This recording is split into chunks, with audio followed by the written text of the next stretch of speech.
বাড়ি থেকে একঘেয়েমি দূর করতে চলে আসতে পারেন একদিনের ছুটিতে। কলকাতার কাছে এত সুন্দর একটি মন্দির আছে, সেটি হলো BAPS স্বামীনারায়ণ মন্দির। এই মন্দিরে কিভাবে আসবে, কোথায় এই মন্দির, প্রবেশের সময় কখন, সব এই ভিডিওর মাধ্যমে পেয়ে যাবে। ভিডিওটা শেষ পর্যন্ত দেখতে থাকুন। সন্ধ্যাবেলায় মন্দিরটা আলোয় সজ্জিত হলে পরিবেশটা একদম অন্যরকম হয়ে যায়, সৌন্দর্য আরও দ্বিগুণ বেড়ে যায়। চলো ভিডিওটা শুরু করা যাক।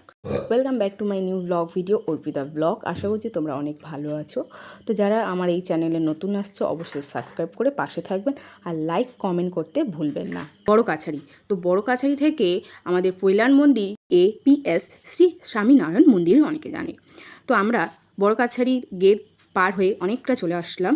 এবার তোমাদেরকে বলি তোমরা কিভাবে আসবে এই পৈলান মন্দিরে বা স্বামীনারায়ণ মন্দিরে। তোমাদের এখানে আসতে গেলে কলকাতা থেকে পৈলান মন্দিরের দূরত্ব প্রায় 21 কিলোমিটার। ধর্মতলা বাসস্ট্যান্ড থেকে নামখানা, কাকদ্বীপ, আমতলা যে কোনো বাসে চেপে 40 থেকে 45 মিনিটের মধ্যে পৌঁছে যাবেন পৈলান মন্দিরে। অথবা তোমরা যদি ট্রেনে করে আসতে চাও তাহলে মাঝেরহাট স্টেশনে নেমে একইভাবে আসতে পারেন।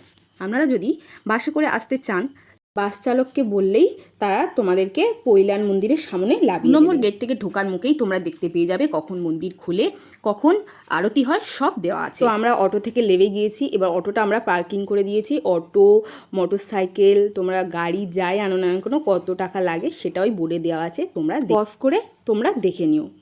আর তারপরে মন্দিরের সাইডে সাইডে এত সুন্দর পাতাবাহারি গাছগুলো সজ্জিত আছে, মন ভরে যাবে। তো তোমরা গাড়ি পার্কিং করবে 2 নম্বর গেটে, ঠিক ডান দিকে গেলেই তোমরা গাড়ি পার্কিং করার জায়গা পেয়ে যাবে। তো তারপর আমরা তো গাড়ির পথে রওনা দিলাম এবং মন্দিরের সাইডে সাইডে এখন কাজ চলছে। আর প্রায় 200 একর জমির উপর তৈরি এই শিখরবদ্ধ মন্দিরের অনেকগুলো অংশ রয়েছে।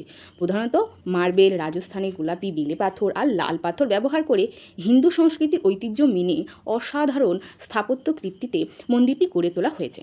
আর তোমাদের পরিবেশটা দেখে মনেই হতেই পারে যে তোমরা কোনো রাজার রাজপ্রাসাদেই চলে এসেছো। তোমরা হাতি, ঘোড়া, সৈন্য সব কিছুই দেখতে পাবে। ইতিহাসে জানা যায় যে কথিত আছে যে ভগবান স্বামীনারায়ণ একসময় নীলকান্তমণি রূপে বঙ্গোপসাগরে সাগরদ্বীপ হিন্দুদের তীর্থভূমি কপিল মুনির আশ্রম দর্শনের জন্য এই স্থান অতিক্রম করে। কারুকার্য করার পাথরের মন্দিরের ভিতরে শান্ত মনোরম পরিবেশ।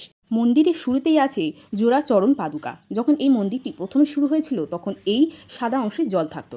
প্রায় 7 বছর পর এই মন্দিরে আমি গেলাম পরিবারের সঙ্গে।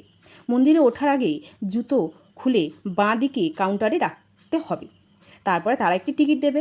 বিনামূল্যে তোমরা এখানে জুতো রাখতে পারবে। পরে টিকিট দেখালে তারা তোমাদের জুতোটা দিয়ে দেবে। এবার মন্দিরের দিকে যাওয়া যাক। মন্দিরের ভিতরে ক্যামেরা অ্যালাউ নেই, তাই বাইরে থেকে যতটুকুনি দেখাতে পারবো সেটুকুনি তোমাদের সাথে শেয়ার করব। মন্দিরের বাইরের অংশ মানে পেছনের দিকের অংশ। এই স্বামীনারায়ণ মন্দিরের মূল গর্ভগৃহের মাঝে রয়েছে স্বামীনারায়ণ, শ্রী ঘনশ্যাম মহারাজ এবং হরেকৃষ্ণ মহারাজ। এছাড়াও মন্দিরের নিচে রয়েছে রাধাকৃষ্ণ, সীতারাম, হনুমানজি, শিব পার্বতী ও গণেশ। মন্দিরের নিচে অংশে রয়েছে ভগবান স্বামীনারায়ণের একটি সোনার মূর্তি। কেউ যদি চায় ওনাকে স্নান করাতে কিছু টাকার মূল্যে তা করাতে পারেন বা করতে পারেন। মন্দিরে পুজো দেওয়ার জন্য ভিতরে নানা ধরনের ডালা রয়েছে। সব থেকে কম ডালা হচ্ছে 50 টাকা, তাও সেই 50 টাকার ডালায় 2 জন মাত্র পুজো দিতে পারবেন। উপরে মন্দিরের কাজ যতটা সুন্দর তার থেকে নিচের মন্দিরের কাজটা আরও বেশি সুন্দর।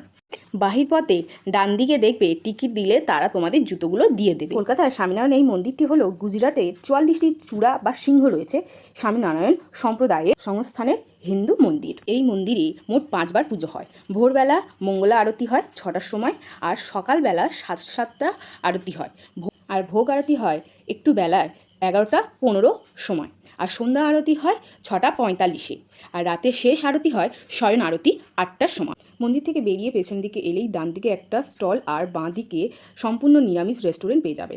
এখানে অনেকে বসে খাওয়ার জায়গাও আছে। রেস্টুরেন্ট থেকে কিছুটা দূরে অনেক বেদি করা আছে, সেখানে গিয়ে তোমরা বসতে পারো। এখানে বাথরুমও আছে। এখানে স্টল আছে যেখান থেকে তোমরা চা, কফি ইত্যাদি সব পেয়ে যাবে। এখানে পরিবেশটা একদম অন্যরকম।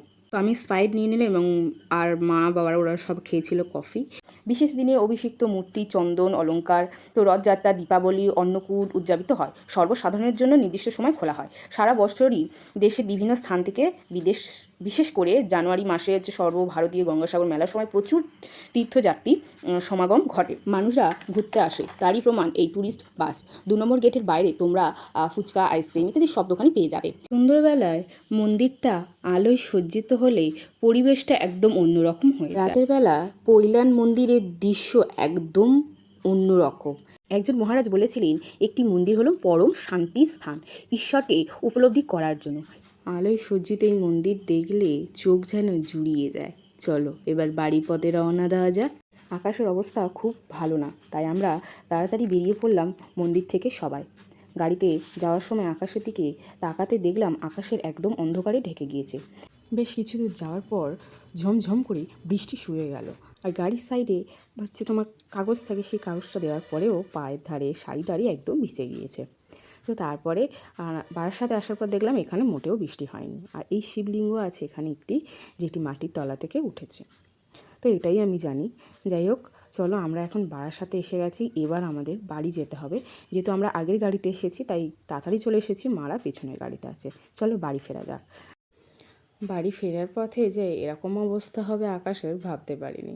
যাই হোক, ভিডিওটা আশা করছি তোমাদের অনেক কাজে এসেছে। ভিডিওটা ভালো লাগলে অবশ্যই লাইক, কমেন্ট, শেয়ার এবং সাবস্ক্রাইব করতে ভুলো না। সবাই ভালো থেকো।